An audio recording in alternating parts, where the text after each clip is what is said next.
चलिए अब खबरें विस्तार से। बड़ी जानकारी, यूपी की 8 सीटों पर पहले चरण में मतदान होना है। कल 19 अप्रैल को 8 सीटों पर मतदान होगा। आज पोलिंग पार्टियां मतदान केंद्रों के लिए रवाना हो चुकी हैं। सहारनपुर, कैराना, मुजफ्फरनगर में मतदान होना है और साथ ही बिजनौर, नगीना और मुरादाबाद में भी कल मतदान होगा।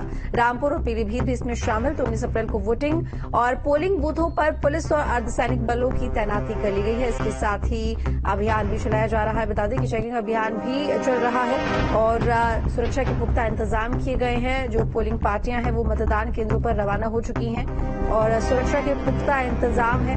बता दें कि कई अर्धसैनिक बल, पीएसी जवान भी तैनात हैं सुरक्षा के मद्देनजर। तो पहले चरण में उत्तर प्रदेश की 8 सीटों पर मतदान होगा, यानी कि कल सहारनपुर, कैराना, मुजफ्फरनगर, बिजनौर, नगीना, मुरादाबाद, रामपुर और पीलीभीत, ये वो 8 सीटें जिनमें कल चुनाव होना है।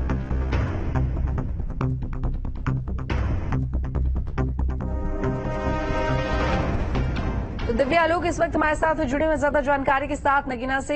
दिव्य, किस तरह की तैयारियां चल रही हैं नगीना में, क्योंकि कल चुनाव होना है और अगर सुरक्षा की बात की जाए, क्योंकि जो पोलिंग पार्टियां हैं वो भी रवाना हो चुकी हैं, क्या इंतजाम? देखिए नगीना, निर्वाचन की सारी तैयारियां पूरी कर ली गई हैं। जितने बूथ हैं उन पर सारी व्यवस्थाएं कर दी गई हैं, बल्ली लगा दी गई हैं, टैक्स लगा दी गई हैं। बस केवल इंतजार है तो जो बिजनौर से पहुंचने वाली यहाँ पोलिंग पार्टियों का है उनका इंतजार है। वो यहाँ करके अपनी व्यवस्था सुधार देखेंगे। सुरक्षा व्यवस्था की अगर बात की जाए तो नगीना लोकसभा में 5 विधानसभा आती हैं।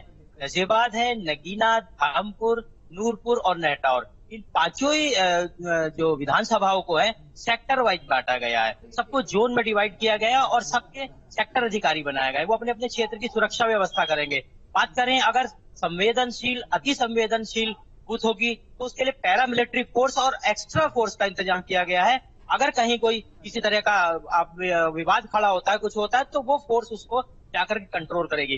प्रशासन का साफ कहना है कि चुनाव शांतिपूर्ण कराया जाएगा, किसी तरह का कोई कंप्रोमाइज नहीं किया जाएगा। किसी भी व्यक्ति को जो उपद्रवी होगा, जो विघ्न डालने की कोशिश करेगा, उसके साथ सख्ती से निपटा जाएगा। चलिए ठीक है दिव्या आलोक, लौटेंगे आपके पास में। इसी बीच में सैयद ओवैसी हमारे साथ मुरादाबाद से जुड़ चुके हैं। सैयद, आप किस तरह की जो तैयारियां हैं वो चल रही हैं, कहां तक पहुंची हैं? पोलिंग पार्टियों की बात करें तो मुरादाबाद कब तक पहुंच जाएंगी या पहुंच चुकी है?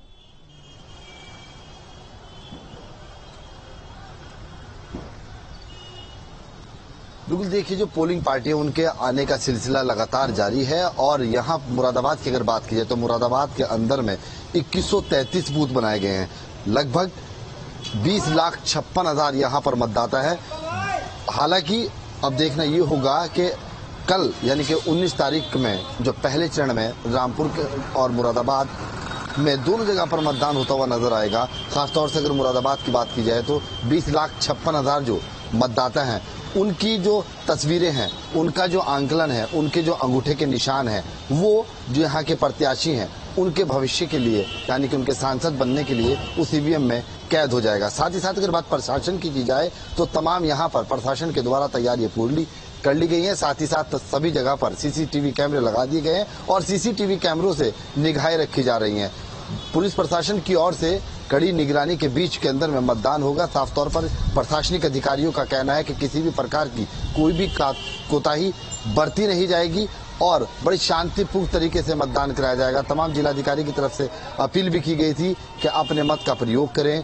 लोक पर्व है, सबसे बड़ा पर्व इसको बताया जाता है। साथ ही साथ में लोकतांत्रिक का वो स्तंभ मजबूत करने के लिए साथ ही साथ जो भविष्य वो एक तस्वीर के अंदर जब कैद होता हुआ नजर आएगा जिसका नाम ईवीएम है, उसके माध्यम से उनका आंकलन होगा और संसद यानी कि दिल्ली का रास्ता यहाँ के प्रत्याशियों के लिए तय होगा। तमाम जो पोलिंग पार्टियां हैं उनके आने का सिलसिला जारी है। लगातार प्रशासनिक अधिकारी बैठकें कर रहे हैं। साथ ही साथ में मुरादाबाद के अंदर जितनी विधानसभाएं हैं उन सभी पर सख्त निगाहें रखी गई हैं। नोडल ऑफिसर बना दिए गए हैं। साथ साथ पीठासीन अधिकारियों को पूरी तरह से निर्देश दिए गए हैं किसी प्रकार की कोई भी लापरवाही ना हो और ज्यादा से ज्यादा प्रशासनिक अधिकारियों की भी अपील यही है कि ज्यादा से ज्यादा लोग अपने घरों से बाहर निकलें और अपने हक का, अपने मतदान का, अपने मत का उपयोग करें और ज्यादा से ज्यादा मतदान करें। तमाम जब से प्रचार प्रसार पर कल शाम 5 बजे के बाद से रोक लगी थी, उसके बाद जो प्रत्याशियों का लगातार लोगों से संवाद था वो दूरभाष के माध्यम से होता हुआ नजर आ रहा था। जो लोग बाहर से आए हुए थे अपने प्रत्याशियों को चुनाव यहाँ पर लड़वा रहे थे मुरादाबाद के अंदर में, क्योंकि 24 घंटे पहले जब प्रचार प्रसार बंद हो जाता है तो उसके बाद जो बाहर से आने वाले व्यक्ति होते हैं उनको वापस उनके जिलों में जाना होता है। ये कानूनी प्रक्रिया का एक हिस्सा होता है। इसी को लेकर के वो लोग भी यहाँ से अपनी वापसी कर चुके हैं और सुबह 8 बजे से लेकर के 5 बजे तक जब मतदान होना शुरू होगा तो उससे साफ जाहिर हो जाएगा कि कितना प्रतिशत मतदान होता हुआ नजर आएगा। लौटेंगे आपके पास में दिव्या आलोक, क्या वोट प्रतिशत बढ़ाने के लिए भी किसी तरह का अभियान चलाया जा रहा है प्रशासन की तरफ से? बिल्कुल, वोट प्रतिशत बढ़ाने के लिए अधिकारी जागरूक हैं। जगह जगह गांव-गांव इंटीरियर में जाकर के अधिकारी लोगों को समझा रहे हैं, जागरूक कर रहे हैं कि आप घर से निकलिए, वोट डालिए। क्योंकि गर्मी का मौसम है, जो बुजुर्ग हैं, जो कम उम्र के हैं, उनको कहा गया कि आप सवेरे ही, चूंकि 7 बजे 8 बजे शुरू हो जाती है वोटिंग, तो सवेरे सवेरे आप आकर के वोट डालिएगा। और जगह जगह जो है पार्टी के प्रत्याशी के जो समर्थक हैं वो भी जाकर के जागरूक कर रहे हैं और शासन प्रशासन की ओर से भी लोगों को जागरूक किया जा रहा है। ठीक है ओवैस, क्योंकि जिस तरीके से अभी आपने बताया कि यहाँ पर सुरक्षा के पुख्ता इंतजाम है और पोलिंग पार्टियां भी हैं जो कि रवाना हो चुकी हैं पोलिंग बूथ पर, लेकिन क्या वीडियोग्राफी भी कराई जाएगी? हाँ, आपको बता दें कि जो जितने भी पोलिंग बूथ्स हैं, हर रूम में, हर कमरे में एक सीसीटीवी कैमरा लगा हुआ है, जिसका कंट्रोल यहाँ भी कंट्रोल रूम में है और जिला जो मुख्यालय है उसके ऊपर कंट्रोल रूम है। सारी गतिविधियों को, सब तरह के को वॉच किया जाएगा। वहां बैठे अधिकारी उसको देखेंगे, अगर कहीं कुछ होता है तो तुरंत उस पर एक्शन लेकर के उसको सुधारा जाएगा।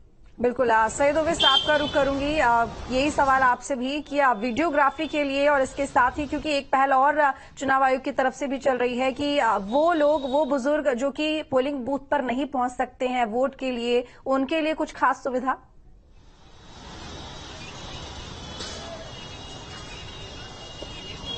क्योंकि देखिए प्रशासनिक सेवाएं लगातार कार्य करती रहती हैं और जो बुजुर्ग हैं खासतौर से उनके लिए प्रशासन के द्वारा अहम जो सामग्री है उनके लिए प्रचार प्रसार के लिए वो भेजी गई थी ताकि उनको पता चल जाए कि ईवीएम के अंदर में किस तरह से वोट डालना है, जो खासतौर से बुजुर्ग लोग हैं। और उनको जब मतदान कराने के लिए लाया जाएगा तो प्रशासनिक जो सेवा है वो उन तक पहुंचने का प्रयास करेंगी। साथ ही साथ क्योंकि मतदान दिवस को लेकर के तमाम जो प्रतिक्रियाएं थी उन पर रोक लगी थी और प्रशासनिक अधिकारियों के द्वारा लगातार अपील भी की गई थी और इसका खासा असर कल देखने को मिलेगा तमाम जगहों पर जहां पर सीसीटीवी कैमरे लगे हैं। क्योंकि मुरादाबाद के अंदर में लगभग 2133 बूथ हैं, सभी बूथों पर सीसीटीवी कैमरे से निगरानी रखी जाएगी।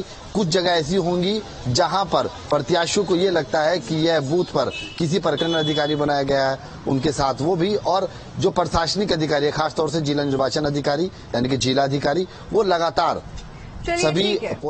बहुत शुक्रिया आपका तमाम जानकारी के लिए, आप दोनों का धन्यवाद। आगे बढ़ेंगे। लोकसभा चुनाव के पहले चरण के मतदान से पहले राहुल गांधी ने पार्टी कार्यकर्ताओं को वीडियो संदेश